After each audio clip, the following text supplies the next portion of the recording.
Hey Rebel Rouser, I'm Alan Voivod, and this is Star Wars 7x7. So let's talk about the one guy that we have been talking about around the margins of these most recent updates when we've talked about the trailer that was just released, and we talked about Tobias Beckett and Qi'ra and Lando, but let's talk about the man himself, Han Solo. So the three bits of footage that we've gotten, the Super Bowl commercial, the teaser, and the trailer, we kick off with a bit of dialogue, just that Han is going to be a pilot and he's going to be the best in the galaxy. And this, as he appears to be joining up with the Empire. Now, there had been some folks who had thought that this was some sort of ruse, like that he was joining the Empire because of some con he was running, but that's not the case. And I think we know that from the Legends world, and at least that's the theory, that's the working idea, because that's what happened in the old expanded universe, that's how he got any kind of flight training at all, and that's how he ultimately met and got Chewie out of slavery. So, you know, when you take the expanded universe and you turn it into Legends, it makes people think, oh my gosh, the story's going to be different, something's going to be, utterly different, and it's not the case, at least with the broad strokes. I mean, the story of how Han and Chewie end up teaming up together, that may be different from what we saw in the expanded universe previously, but the notion of Han being a part of the Empire, Chewie being in slavery, and the two of them working together, that seems to be intact. Now, there's a shot of a speeder going super fast in that teaser commercial, the teaser commercial, I should say, but we don't necessarily know that it's Han behind the wheel of it until the actual teaser itself comes out, which came out a day later, and we saw him in the cockpit with Qi'ra by his side, and so we learned that he was already driving land speeders like crazy, like gangbusters. So that's not really a surprise. And the voiceover, of course, tells us that he's been running scams on the streets since he was 10, and that he got kicked out of the flight academy for having a mind of his own. And so right there is another hint about what's going to happen with him being part of the Empire and ultimately being a partner to Chewie and rescuing him. But the way he delivers that line where he says, for having a mind of my own, like, there's definitely resentment in there, and also the kind of like, come on, like, I had a mind of my own, this is a problem, like, what's the big deal here? And yet it seems like it's going to be turned into a much bigger deal than we necessarily knew from the expanded universe. And I'm going to talk about that a bit tomorrow, because there was a big post on StarWars.com about all the toys that are being released for Solo: A Star Wars Story. There's no actual Solo Friday or anything like that that's happening, though. Big event, unfortunately, and that might possibly have something to do with the fact that Toys R Us is going into liquidation and whatnot. But I mean, they did events at Walmart and Target too, so I'm not sure why it would have to be different with this, but for some reason it is. They're just not doing it, the big midnight event this time around. Anyway, be that as it may. So we've got the pilot line again from him, and we've got the offer to join a crew from Tobias Beckett where Chewie growls and Han says that's yes. And so we know that over the course of a few years, Han has managed to understand the Wookiee language, even if he hasn't learned how to speak it. And I think we talked a little bit about that not too long ago when I was reading you the excerpt from Aftermath Life Debt, where he says, I'd try to say it in Chewie's language, but I'd just strain myself. And as opposed to just seeing him with land speeder skills, we actually get to see him with flying skills in this one as well. So over the course of the Emilia Clarke line, I might be the only one who knows what you really are.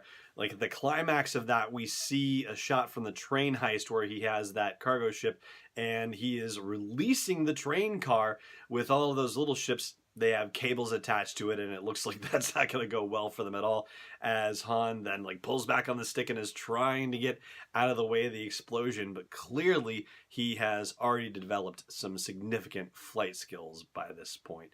And his little what's that, and the nervous gulp from Emilia Clarke. When that teaser came out, there were some folks who were, already beating the drum about Alden Ehrenreich. Oh no, not Alden Ehrenreich, and saying that, oh, that's the look of somebody who is acting way above his head and doesn't know what he's doing, thinking that, Alden Ehrenreich, the person, doesn't know what he's doing. And I got to tell you, like, I could not be further from that opinion myself. I mean, that looks like a man who knows exactly what he's doing and exactly what kind of character he's playing, and is trying to play like he is casual and doesn't particularly care all that much about what Emilia Clarke is saying. Like, he wants to know because he's egotistic enough to hear what she has to say, but he's not sure he wants to say it or wants to hear it just a little bit. Like, he's a little bit like nervous about it, and it's a history between the two of them. And I think we know a little bit more about the movie thanks to the trailer having come out, so that when we go back and look at the teaser, I think it puts everything in a much richer contextual light. And then in the teaser, at that stinger at the end, we have that scene where he says, "Get ready," and he flips the Falcon over and smashes a TIE fighter, and he says, it's fine. Like, I thought we were in trouble there for a second, but it's fine. We're fine. And then everybody starts screaming because of the giant tentacles in space that he has to fly around.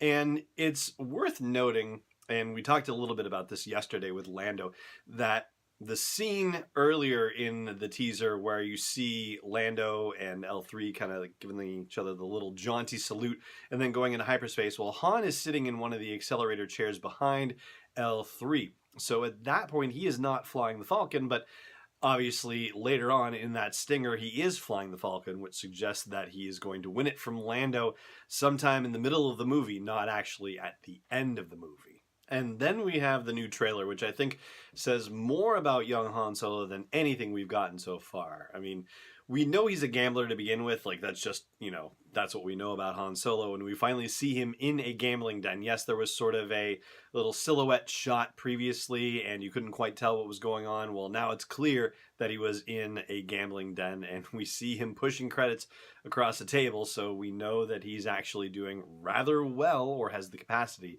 to do rather well in those circumstances. We also see the scene with him and Qi'ra where she says, you look good, a little rough around the edges, but good. And we figure out from that their parting previously must not have been too terribly bad, because she seems to be pleasant enough upon his return into her life. And we also get his first line of dialogue where he appears to be in an Imperial uniform, where he says, "I'm a driver and I'm a flyer." And it looks like he's got one of the vests that you see say, for example, an all-terrain armored transport driver, an AT-AT driver, wearing. It has that kind of same chest-platey look with the locking straps going across the shoulders, but definitely a different color scheme, because it looks like he's on Mimban, the mud planet, with all of the mud troopers and whatnot. So seems like a good color scheme for that planet. And then we get the scene where they're all around a campfire in the snowy planet, whatever it is. And Han says, "I've been waiting a long time for a shot like this." And that's when Tobias gives him the DL-44 blaster. But that notion of Han waiting a long time for a shot like this, whatever this is, if he said that he had been running scams on the street since he was 10, he could be talking about something that far off, but I don't think he is, especially considering the fact that he's been kicked out of the Imperial Flight Academy. Instead, I think it's been a number of years since he was kicked out, and he's just saying, "I've been waiting a long time for a shot like this." Like, he went back to petty crime and whatnot and wasn't doing anything particularly huge during those few years before he met up with Qi'ra again and met up with Tobias Beckett for the first time. And this trailer is very much about his introductions to the characters that we're going to meet on his journey. I mean, I know Qi'ra and he have a history, but it's a reintroduction with the two of them. And then, of course, the whole Chewbacca thing, and Han is already learning how to talk with him and saying, "What do you think?" And Chewie growls, and he says, "Yeah, what do you know?" And then meeting Lando for the first time and saying, "I heard a story about you, wonder if it's true." He's starting to reach out into the broader world around him and start to make connections that ultimately lead him on to the career path that he ends up on. And later on in the trailer, we have a shot of him in the cockpit in the captain's chair of the Millennium Falcon, and he says, "I've got a really good feeling about this." as he has a big smile on his face. We don't necessarily know what he's talking about, but this really heightens one particular aspect of Han's personality that we are getting to know in Solo: A Star Wars Story. And that is his current idealism slash optimism. Yeah, he's been through a lot, being on the street and running street scams since he was 10 and getting kicked out of the flight academy. And it doesn't seem like very nice things happened to him immediately after he was kicked out. But ultimately, once he has gotten into the scoundrel's life, it seems like he is perfectly happy that way. Like he is in his element and he is doing everything the way that he wants to do it, and everything is unfolding for him the way that he hopes it will. And they talked about this in the Entertainment Weekly article, the fact that the Han that we're meeting is not the cynical guy that we met in the Mos Eisley Cantina. He is more of an optimist. He is more of an idealist. And we're going to get to see how that changes over time thanks to the events of the movie. And I was talking with Todd Vanderhayden of Viewpoints Radio and CTV News up in Canada yesterday, and it's going to be an interview that is on the Viewpoints program that's syndicated across Canada this weekend. And we were talking about the whole Alden Ehrenreich controversy, if you will, you know, the whole complaints about, is he the right guy for Solo, and he had to get an acting coach and all this, that, and the other. And the thing that he pointed out that connected with me with the whole young Han being an optimist and an idealist is that Alden Ehrenreich playing Han Solo is not playing the Han Solo that we know. The point of it is that he's not playing the cynical guy that we met in the Mos Eisley Cantina, and we can't possibly expect him to do that. No, he has to play the young Han Solo. He has to play it differently because Han is not that guy yet. And so it actually makes perfect sense that Alden Ehrenreich, excuse me, it makes perfect sense that Alden Ehrenreich is playing the role and playing the role this way, and that it's not going to be like the Han that we know. So there's actually almost nothing to worry about in that regard. I mean, especially considering that the footage that came out with that trailer, I know there were a couple of people that, like I said earlier, were going ha ha ha about the teaser and about his performance in that, but I haven't seen any of that for the trailer too. So it seems like the fan base